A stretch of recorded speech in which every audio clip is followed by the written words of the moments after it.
የሲሲ ስቱደንት ካውንስል ቫይስ ፕሬዚዳንት መሆን እንደገና ደግሞ የሲሲ ስቱደንት ካውንስል መመስረት ያስተማሪኝ ትልቁ ነገር ኮላቦሬሽን ነው። ያኔ ከጓደኞቼ ጋር ዮሐንስ፣ ሳሙኤል ስማቸው እንደገና ደግሞ ከክላስ ሜቶቻችን ጋር ዲስከስ እያደረግን ነበረ የስቱደንት ካውንስልን ድራፍት ፕሪፔር ያደረግነው እና ከዛም በመቀጠል አስተማሪዎቻችንን ደግሞ በጣም አግዘው ነበረ። ሚስተር ሰለሞን፣ ሚስተር ዳንኤል፣ ሚስተር ናትናኤል በጣም አግዘው ነበር እና የሲሲ ስቱደንት ካውንስልን መጀመሪያ ስንሰራው ሪፈር የምናደርግበት ቦታ ስላልነበረ እርስ በርሳችን ነበር በጣም ብዙ ነገር ዲስከስ እያደረግን አዳዲስ ሀሳቦችን ለማምጣት እየሞከርን የነበረው እና ቫይስ ፕሬዚዳንትን ስለመሆን የመጀመሪያ ፕሬዚዳንት ኤልያብ በጣም ብዙ ነገር እየተነጋገርን ነበር እየሰራን የነበረው። ስቱደንት ካውንስሉ አዘ ሆል የመጀመሪያ እንደመሆናችን መጠን ትንሽ ፍርሃት ምናምን ነበረ፣ ግን ደግሞ በመተባበር ነበር እየሰራን የነበረው፣ በአንድነት ነበር እየሰራን የነበረው። ሜንሊ አስተማሪ ነገር ቢኖር በአካባቢያችን አካባቢ በነበሩ ሰዎች ጋር ኮላቦሬት በማድረግ ትልቅ ነገር መስራት እንደምችል ነበር።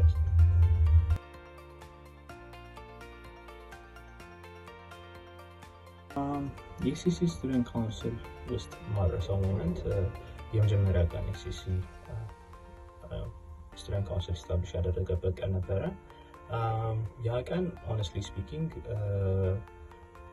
እኔ እንደ ተርኒንግ ፖይንት የምወስደው ቀን ነው። ምክንያቱም ከዛ በፊት ትንሽ ክለቦች ነበሩ ሲሲ ውስጥ። ለምሳሌ ኢንተራክት ክለብ ነበረ፣ አንዳንድ ክለቦችም ነበሩ፣ ግን አክሰሰብል አልነበሩ። ሁሉም ተማሪ አክሰስ ማድረግ አይችልም ነበረ። ያን ቀን ሜንሊ ሀሳቡ ምን ነበረ? እኛ ግቢ ውስጥ ብዙ ፖቴንሻል አለ። ተማሪዎቻችን በጣም ጎበዞች ናቸው። ከአዲስ አበባ ጀነራሊ ቶፕ ተማሪዎች ስለሆኑ የመጡት። ይሄ ሁላ ፖቴንሻል ኖሮ ከሚባክን ለምን እራሳችን የሆነ ነገር አናደርግም ብለን የጀመረበት ቀን ነበረ።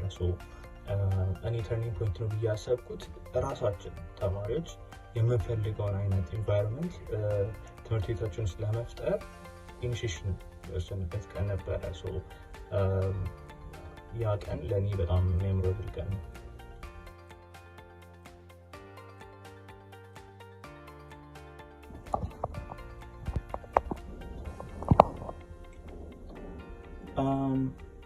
የኔ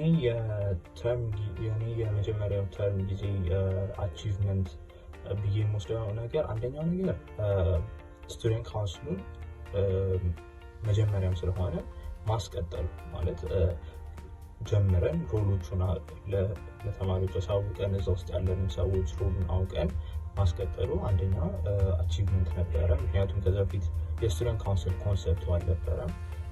ያንን ሰዎች አክሰፕት ተረድተውት መቀጠል ኮንቪንስ ማድረጉ አንደኛው አቺቭመንት ነው። ሁለተኛው ኮቪድ ጊዜ ስለነበረ አብዛኞቻችን ቤት ነበረን። ቤት እያለን ትምህርት 100% አልተቋረጠም ነበረ። ከአስተማሪዎች ጋር ኮንታክት እናደርግ ነበረ። ያንን ኦንላይን ፋሲሊቴት ማድረግ ሞር ፕሬዚዳንቱ ኤልያብ ከኔ በላይ እዚህ ነገር ላይ ሰርቷል። ግን ደግሞ እኔም በምችለው አቅም ከእሱ ጋር በመሆን አንዳንዴ ኦንላይን እያወራን እንዴት ማድረግ እንዳለብን ከአስተማሪዎች ጋር አሴስመንት ሲኖር እንዴት መሆን እንዳለበት ፋሲሊቴት እያደረግን ነበረ ማለት ነው። ሶስተኛው ነገር ደግሞ እንደ ቫይስ ፕሬዚዳንት ያኔ የኛ ጊዜ አካደሚክ አፌርስ የሚባል የሆነ ቡድን ነበረ ስቱደንት ካውንስል ውስጥ። ሜይንሊ ትምህርት ቤታችን ውስጥ ያለው አካደሚክ ፍሎ እንዴት ነው፣ የትኛው ትምህርት ላይ ተማሪዎች ኮንፊደንት ናቸው፣ ዌል ፐርፎርም ያደረጉ ነው፣ የትኛው ላይ ሞር ኮንፊደንት አይደሉም የሚለውን ለማወቅ ነበር የተመሰረተው እና ያኔ የኛ ጊዜ ሞር ሆል ትምህርት ቤቱ ላይ ሪሰርች ሰርተን ነበረ ከአንዳንድ የስቱደንት ካውንስል ሜምበሮች ጋር ለምሳሌ አላዛር አንድ ላይ ሪሰርች ሰርተን ነበረ ማለት ነው። እና ያንን ሪሰርች ለስኩል ፕሪንሲፓል ሰጥተን ነበረ እና አይ ሆፕ እሱም ደግሞ ጠቅሟቸዋል።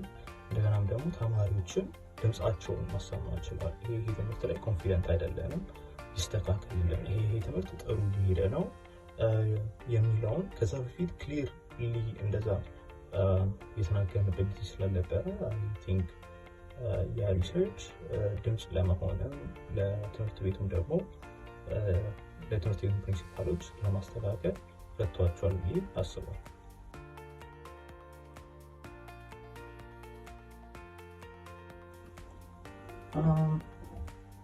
ማስተላለፍ የምፈልገው መልእክት አንደኛው ከጀነራሊ ከኤስኤስሲም ኤክስፒሪየንስ ከላይፍም ኤክስፒሪየንስ ያየኋቸውን የተማርኳቸውን አንዳንድ ነገሮች ነው። እኛ ያኔ ስቱደንት ካውንስልን ስንመሰርት 11ኛ ክፍል ተማሪዎች ነበርን እና ከዛ በፊት ኤስኤስሲ ውስጥ የፈለግነው አይነት ኢንቫይሮንመንት አልነበረም። የራሳችን ስኪሎች ደቨሎፕ የምናደርግባቸው ኤክስፒሪየንስን ጌን የምናደርግበት ቦታ አልነበረም እና የእኛ ሜን ሀሳብ የነበረው ለምን የሆነ ፕላትፎርም አናዘጋጅም፣ ሁሉም ሰው ከኛም ቀጥሎ የሚመጣው ባቾች ራሳቸውን ስኪሎቻቸውን ዴቨሎፕ የሚያደርጉበት፣ ሀሳቦቻቸውን ኤክሰርሳይዝ የሚያደርጉበት፣ እርስ በርስ ተማሪው በመሃሉ እየተረዳዳ ትምህርት ቤቱን ኢምፕሩቭ የሚያደርግበት ለምን የሆነ ፕላትፎርም አናዘጋጅም ብለን ያ ነበር እኛ ቪዥን እና የመጀመሪያ የተማርኩት ነገር በአካባቢያችን ያሉ ጓደኞች ያሉ ሰዎች ሰፖርቲቭ መሆን እንዳለባቸው። ለምሳሌ በእኔ አካባቢ የነበሩኝ ጓደኞች በጣም ፖዚቲቭ ነበሩ። ያንን ሀሳብ ስነግራቸው እኛም እንደ ራሳቸው ሀሳብ ነበረ የተቀበሉት። እኛም ይህንን ነገር እናደርጋለን አብረን እንስራው የሚል አይነት ፖዚቲቭ ሀሳብ ነበር የመጣው እና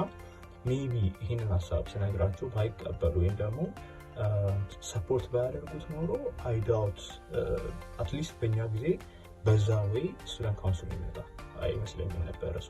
የመጀመሪያው ነገር በአካባቢያችን ላይ ሰፖርቲቭ የሆኑ ሰዎች መኖራቸው በጣም ኢምፖርታንት ነው። ሁለተኛው ነገር ከሰዎች እርዳታ መጠየቅ በጣም ኢምፖርታንት እንደሆነ ነው የተረዳሁት።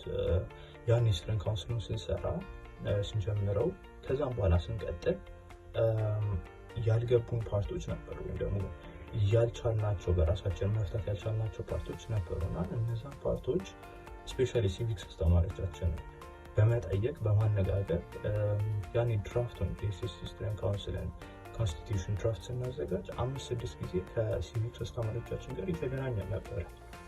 እነሱም የሮሎቹን የስቱደንት ካውንስል ሮሉ ምን መሆን አለበት፣ ተማሪው እንዴት ፓርቲሲፔት ማድረግ ይችላል፣ ፕሬዚዳንት እንዴት ይመረጥ፣ ኤቭሪቲንግ ምርጫ ቦርድ ያኔ ኤሌክሽን ሊሆን ሲል እንዴት ማድረግ እንዳለብን ኤቭሪቲንግ በጣም ረድተውናል እና እርዳታ መጠየቅ እንደገና ደግሞ የሰዎችን ኮንትሪቢዩሽን ደግሞ ማለት ሁሉም ሰው ትንሽም ሊመስል ግን በቃ ኮንትሪቢዩት አድርጎበታል እና ያ እርዳታ መጠየቅ እና ከሰዎች ጋር መስራትን በጣም የተማርኩበት ነው እና ይጠቅማችኋል ብዬ አስባለሁ። ሶስተኛው ነገር የሚኖራችሁን ኢምፓክት ወደ አንደርማይን አለማድረግ ማለት እኛውን ለምሳሌ ያን ስቱደንት ካውንስልን ስንጀምረው በጣም ትንሽ ሊመስል ይችላል ወይም ደግሞ ስሞል ቢግኒንግ ነበረ፣ ግን አሁን ላይ ስናየው ስንት ባች አልፎበት እንደተጠቀመበት ስናይ ትክክለኛ ነገር ነበር ያደረግነው፣ ያን የሰራነው ነገር ትክክል ነበር ብለን ወደኋላ ስናይ ሞር ሳቲስፋይድ እንድንሆን ያደርገናል እና አሁንም ደግሞ እናንተ ሊኖራችሁ የሚችለውን ኢምፓክት አንደርማይን እንዳታደርጉ። ምክንያቱም ዛሬ የምትሰሩት ትንሽ ነገር ዛሬ ለውጡን ባታዩት ወደፊት ብዙ ሰዎች ተጠቅመውበት ብዙ ሰዎች ኤክስፒሪየንስ አግኝተውበት የእናንተ ስምም ላይታወስ ይችላል፣ ግን ደግሞ በቃ ሰዎችን በመርዳታችሁ የሚኖረው ሳቲስፋክሽን በጣም ትልቅ ነው እና የሚኖራችሁን ኢምፓክት አንደርማይን አታድርጉት። ላስትሊ ማለት የሚፈልገው ነገር ሁሉም ነገር በቪዥን ነው የሚጀምረው።